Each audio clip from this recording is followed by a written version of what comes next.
Perkenalkan, nama saya Sorta Lumbanturuan. Saya dosen aktif Politeknik Teknologi Kimia Industri Medan, Prodi Teknik Mekanika di bawah Kementerian Perindustrian Indonesia. Adapun mata kuliah yang saya ampuh ialah mata kuliah Bahasa Indonesia di Prodi Teknik Mekanika. Mata kuliah ini berbobot 2 SKS dan 100 menit setiap pertemuannya. Mata kuliah ini mempelajari hakikat penggunaan bahasa Indonesia yang baik dan benar dalam menulis secara ilmiah. Diharapkan mahasiswa mampu menuangkan ide atau gagasan dalam bahasa Indonesia secara logis, baik dan benar. Materi kuliah mencakup tata bahasa, sintaksis, ejaan, logika berbahasa, penggunaan istilah baku, serapan dari bahasa asing, lokal, serta metode pembuatan ringkasan.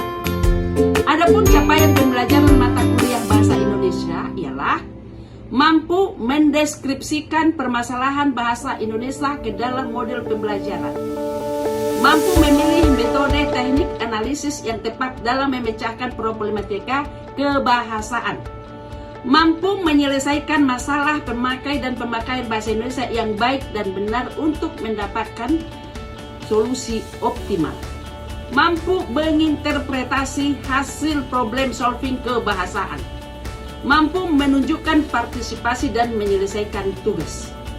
Bahan kajian dalam mata kuliah ini ialah pengenalan bahasa dan bahasa Indonesia, aspek keterampilan berbahasa, hakikat bahasa, sejarah bahasa, lingua franca politik bahasa nasional, ejaan yang disempurnakan, pembakuan bahasa, makna dan perubahan makna, pilihan kata, kalimat, paragraf, dan karya tulis.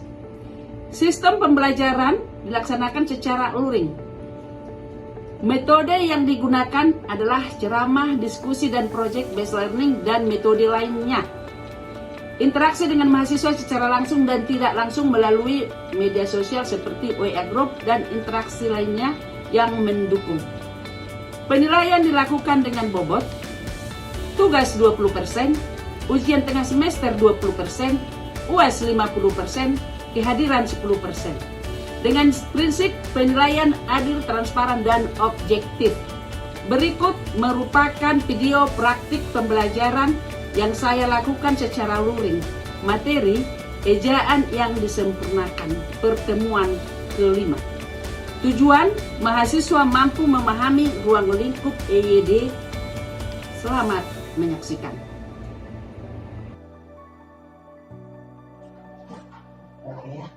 Selamat pagi buat kita semua. Materi kita hari ini kita pelajari dari EYD ya materi kita. Tapi sebelum kita mulai materi kita, terlebih dahulu kita berdoa menurut kepercayaan masing-masing.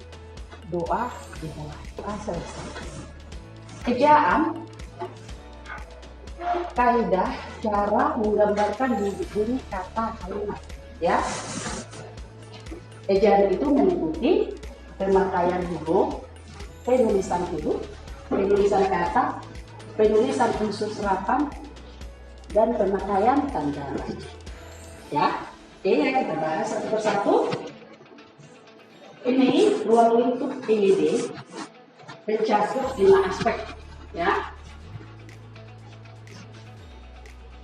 pada saat Van Opswellen tahun 1901 sampai 1947, yaitu inilah ejaan kita, ya, Swandi baru EYD. Cara penulisannya lihat di situ ya, khusus, ya, menjadi khusus. Dan sekarang inilah yang selalu kita pakai EYD. Waktu tahun 47 itu Jumat, tetap Jumat bacaannya, tapi penulisannya yang beda dan seterusnya. Ya, terus itu ya, yakni kita lihat perbedaannya dengan penulisannya sekarang. Jadi kalau orang dulu ya, mereka tidak mengerti ejaannya sekarang. dia tahu ejaan saat Belanda dan seterusnya. Oke. Terus pemakaian huruf. Pemakaian huruf itu meliputi abjad, vokal, konsonan, penunggalan, nama diri. Ya. Penulisan huruf itu meliputi huruf kapital dan huruf miring. Terus penulisan kata membicarakan segala bentuk dan jenisnya berupa kata dasar, kata turunan, kata ulang, gabungan kata, kata ganti, dan sebagainya. Ya. Penulisan kata.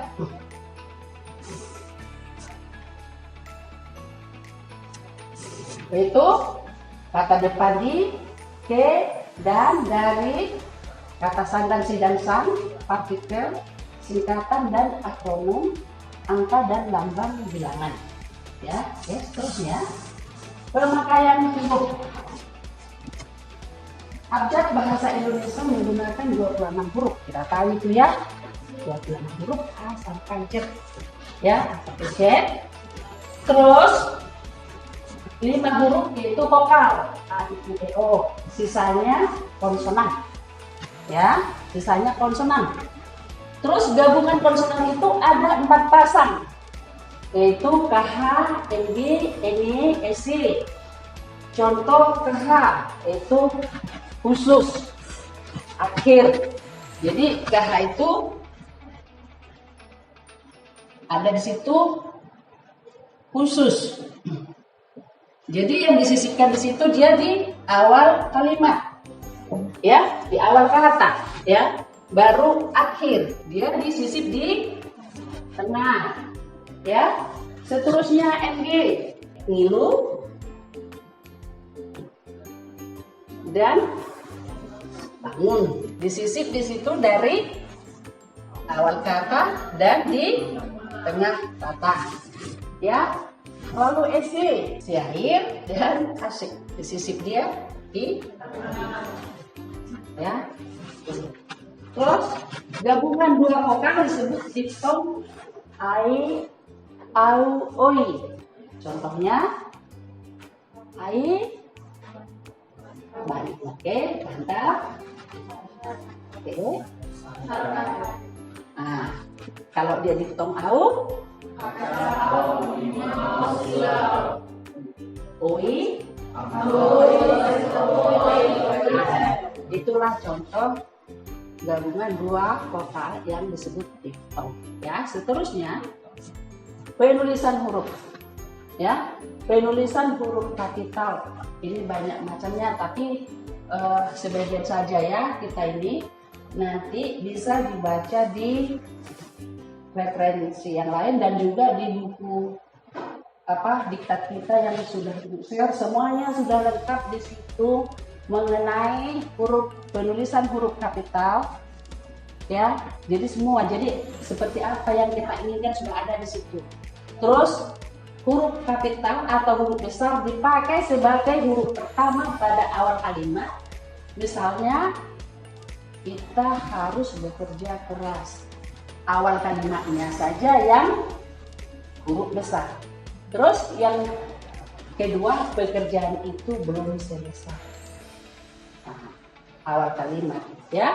Terus yang kedua, huruf kapital dipakai sebagai huruf pertama petikan langsung. Misalnya, adik bertanya, nah, kapan kita pulang? Oke, itu huruf besar ya. Terus, kemarin engkau terlambat. Itu pakai petikan langsung di awal kalimat itu huruf besar. Terus yang ketiga, huruf kapital dipakai sebagai huruf pertama dalam ungkapan yang berhubungan dengan nama Tuhan dan kitab suci, termasuk kata ganti untuk Tuhan. Misalnya Allah yang Maha Kuasa, yang jadi Tuhan akan menunjukkan jalan yang benar kepada hamba-Nya, ya. Dipakai di sini di huruf besarnya di sininya. Jadi untuk ini, ya, selanjutnya kita baca saja di diktat yang sudah Ibu share Ya nak ya, predikat yang sudah di-share sudah ada, ini semua lengkap sudah ada. Oke, huruf miring. Huruf miring dalam cetakan dipakai untuk menuliskan nama buku, majalah, dan surat kabar yang dikutip dalam tulisan. Ya, misalnya majalah bahasa dan kesusastraan itu nama bukunya. Jadi kita buat dia biar kita bisa membedakan. Ya, selalu kita buat huruf miringnya, ada judul bukunya dan lain sebagainya yang ada bunda. Oke. Terus kata depan di, ke, dan dari. Ya, kata depan di, ke, dan dari ditulis terpisah dari kata yang mengikutinya, kecuali di dalam gabungan kata yang sudah lazim dianggap sebagai satu kata seperti kepada dan daripada. Oke, misalnya kain itu terletak di dalam lemari karena dia awalan menyatakan keterangan tempat, maka dia dipisah. Ya, dipisah. Kemana saja dia selama ini? Ya, terpisah dia. Ia datang dari Surabaya. Pemakaian kata depan di, ke, dan dari. Terus ada lagi pemakaian kata daripada. Jadi pemakaian kata daripada itu biasanya apa? Perbandingan. Coba dulu buat kalimatnya. Apa? Indra. Daripada. Ibu memilih memakan nasi daripada makan bubur untuk sarapan. Jadi ada perbandingan, ya kan? Daripada. Yang lain coba sini, si Grace. Adik lebih memilih berjalan kaki daripada naik motor untuk sekolah. Jadi ada pilihan, ya kan? Itulah kalau kita memakai kata apa daripada. Oke, seperti ini. Ya. Si Amin lebih tua daripada si Ahmad. Berarti abangnya lah si Amin, adiknya si Ahmad. Ya. Kami percaya sepenuhnya kepadanya. Jadi kalau ada sesuatu udah kita serahkan sama orangnya, berarti kita sudah percaya bahwasanya semua akan beres. Ya kan? Orang bergemuka di desa itu hadir dalam kenduri itu. Jadi orang yang ditunggu biasanya. Ya. Jadi kalau misalnya ada sesuatu acara di dalam di suatu desa, biasanya kan harus ada orang pentingnya datang, itu paling nggak kepala desanya atau enggak sekretarisnya, sekdesnya, ya kan, dan sebagainya. Oke, kata si dan sang. Kata si dan sang ditulis terpisah dari kata yang mengikutinya. Oke, harimau itu marah kepada sang jin. Terus kita harus berserah diri kepada sang pencipta. Oke, dan sebagainya. Ya, terus pemakaian si surat itu dikirimkan kembali kepada si pengirim. Ya kan, surat itu datang. Misalnya siapa tuh nggak suka dia, ya kan? Nggak suka dia. Pulangkan lagi lah ini, ya kan gitu, pulangkan kembali kepada si pengirim, ya kan, pulangkan kembali. Tapi ya udah cocok kali ya kan, sudah dikirim tapi dipulangkan lagi. Terus partikel lah kah ditulis serangkai dengan kata yang mendahulunya. Tuh ya, misalnya bacalah buku itu baik-baik. Apakah yang tersirat dalam surat itu? Partikel pun ditulis terpisah dari kata yang mendahulunya. Ya kan, jarang itu gini. Apapun yang dimakannya, ia tetap kurs. Jadi maksudnya, makan apa saja dia tetap langsung. Jadi nggak perlu dia repot-repot kemana-mana. Ya kan? Nggak perlu dia makan obat dia. Karena apapun dimakannya terus juga. Ya, jadi kalau orang gemuk itu apapun makan sedikit saja dia sudah gemuk. Jadi repot kali dia menjaga-jaga supaya jangan nanti dia gemuk, ya kan? Oke, seterusnya kelompok kata yang lazim dianggap padu, misalnya adapun, andaipun, ataupun, bagaimanapun, biarpun, kalaupun, kendatipun, maupun, meskipun, sekalipun, sungguh pun, walaupun ditulis serangkai. Ya, misalnya adapun sebab-sebabnya belum diketahui. Ya kan? Jadi itu biasanya di ini ya, kalau ada sesuatu masalah, ya kan? Kalau memang kita belum tahu, jangan ikut campur. Ya, jangan ikut campur. Itu maksudnya. Terus bagaimanapun juga akan dicoba menyelesaikan tugas. Ya Pak, lupa pula. Terus ataupun bagaimanapun sudah ya, biarpun. Coba buat kalimatnya dari kata biarpun. Siapa yang bisa? Langsung dijawab. Kalimat dari biarpun. Yuk. Nih. Silakan. Biarpun ibu suka marah kepadanya, tapi ibu tetap peduli. Oke, terus kalaupun. Siapa dulu yang buat? Kalimat dari kalaupun. Ayo, cepat. Kalaupun. Ayo. Kalaupun, kalimat dari kalaupun. Oke. Walaupun adik berbuat salah, ibu tetap menasihatinya. Ya, jadi enggak dimarahin harus kau pergi, enggak boleh kau tinggal di rumah ini, enggak gitu ya kan? Terus kendati pun, ayo, kendati pun jawab silahkan. Kendati pun hari hujan, saya tetap berangkat ke sekolah. Oke. Maupun, kalimat dari maupun, ayo, maupun, siapa dulu? Maupun, wah, yuk, siapa dulu? Ayo, maupun buat kalimat dari kata maupun, ayo. Sebagai anak, kita harus tetap meminta maaf walaupun kita tidak maupun enggak Bu. Sebagai anak kita harus tetap meminta maaf maupun itu bukan kesalahan kita. Ya, terus kita lanjut. Oke ya, di sini ada contohnya. Baik para mahasiswa maupun mahasiswa ikut berdemonstrasi. Berarti mahasiswa dan mahasiswi itu seperti kalian ini kompak gitu ya kan. Sekalipun belum memuaskan, hasil pekerjaannya dapat dijadikan pegangan. Walaupun miskin, ia selalu gembira. Ya kan? Nah, kendati pun hari hujan, ia tetap berangkat ke sekolah. Sungguh pun demikian, kita tidak boleh pesimis. Jadi kita jadi orang harus apa? Optimis, ya kan?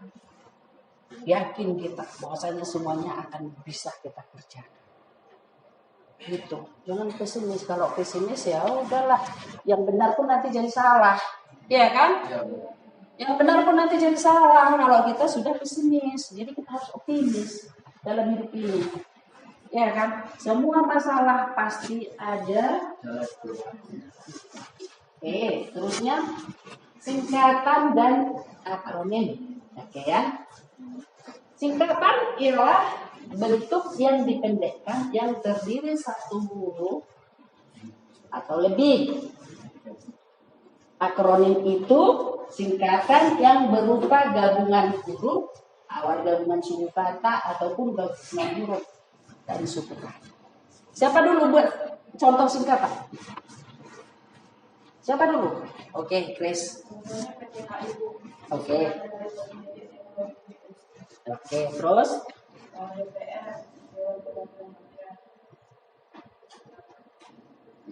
DLR, DST dan seterusnya. Kalau akronim apa itu?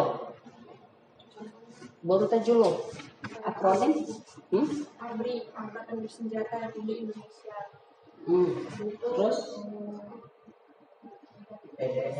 Simbol Surat Izin Mengemudi. Iya, kan ingat ya, akronim itu singkatan yang berupa gabungan huruf awal, gabungan suku kata, ataupun gabungan huruf. Jadi dia suku kata, gitu ya. Oke, ya. Contoh perbedaan singkatan dan akronim. Singkatan itu dibaca dengan cara mengeja, makan, ya. Jadi ini pun kita penggal jangan karena kalau akhiratannya aja nanti udah benar lagi kan, karena ada di situ memakai awal akhiran an, ya kan. Jadi kalau kita bikin mak terus an, dah nggak tahu lagi, bersalahan semuanya, ya kan, nggak lagi benar. Ya, ini peminggalan kata ini ya. Swasta. Beginilah cara kita meninggal. Oke. Dalam pergantian kolom baris usahakan yang dipenggal bukan kata dasar. Ya, tapi akhirannya. Seperti ini ya kan, makanan, makanan. Jadi yang dipenggal itu bukan jangan kata dasarnya, tapi yang dipenggal akhirannya. Tengok itu ya, membantu. Ya kan, karena ini sudah masuk apa? Imbuhan ya. Ini sudah masuk akhiran dan ini pun sudah masuk dekat pelah masuk di sana. Ya kan? Oke. Selanjutnya adopsi.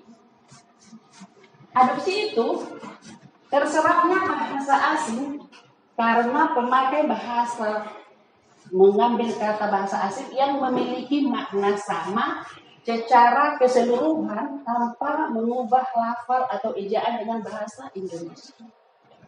Ya kan? Tanpa Jadi contohnya belajar. Kita kan nggak pernah lagi bilang kemana orang itu belajar. Supermarket, Coca-Cola, Sprite, dan lain-lain. Ya kan? Itu terserap itu dari bahasa asing.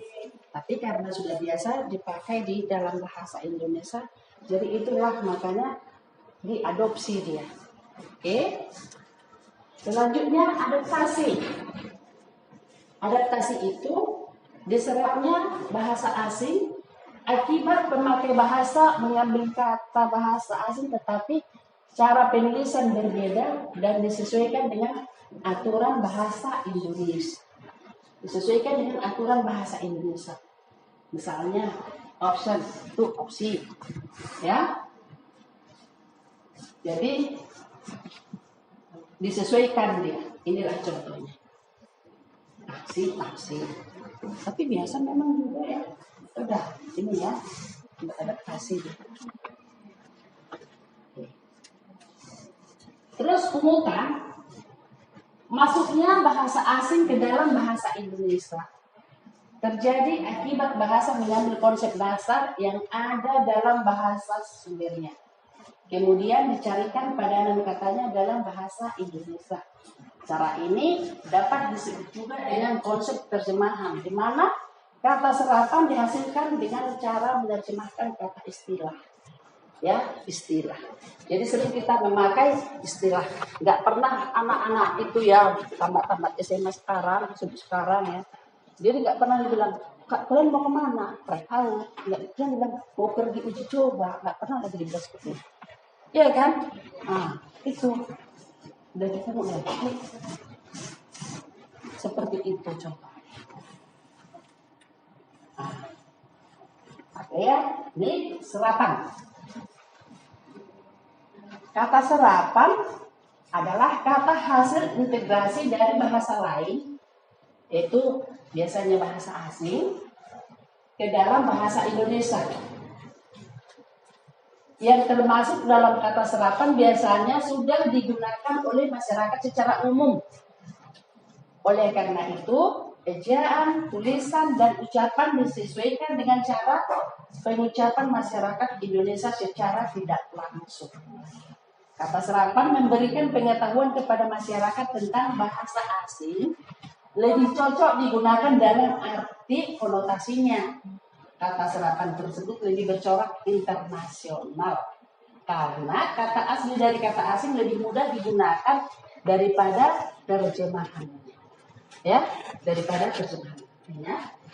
Terus kata serapan dari bahasa daerah, ya. Ada juga kata serapan dari bahasa daerah.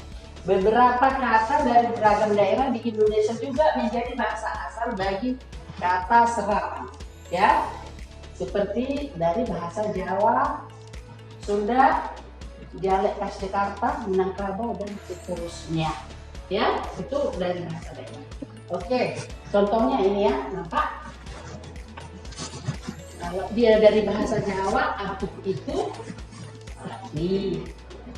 Langkah jarang ada, ya itu dari bahasa Jawa. Lugu tuh tuh dari bahasa Sunda, nyeri itu sakit, menjing lumayan, ya meriang sakit. Jadi aduh waktu ini meriang karena sakit.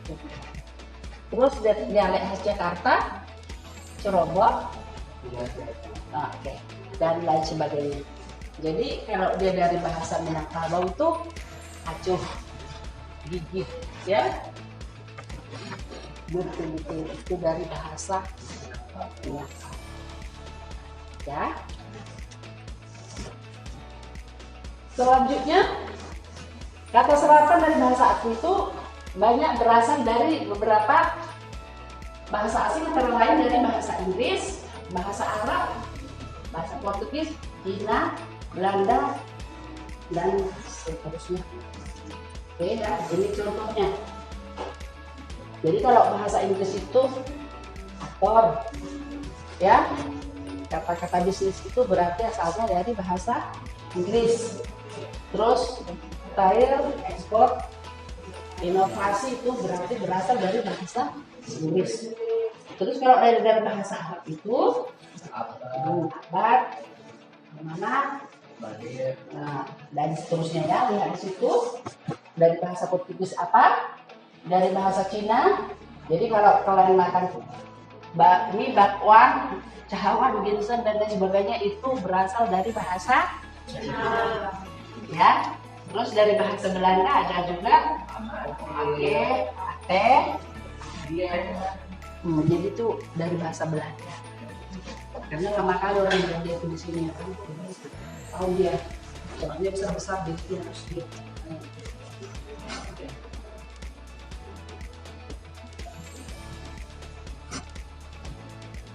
Oke,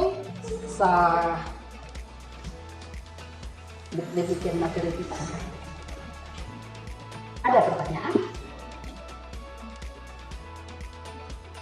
Bu Rasa jelas ya? Rasa jelas ya? Untuk lebih memperjelas lagi, tuh bisa dibaca referensi lain dan juga buku diktat yang sudah dibuat. Oke ya? Sampai di sini kita lihat pertemuan kita dulu. Selanjutnya kita jumpa minggu depan dengan materi yang sama. Jadi sebelum kita masuk ke materi berikutnya, dipelajari dulu ya, makanya biar nanti kita sama-sama membahasnya lebih mudah. Oke?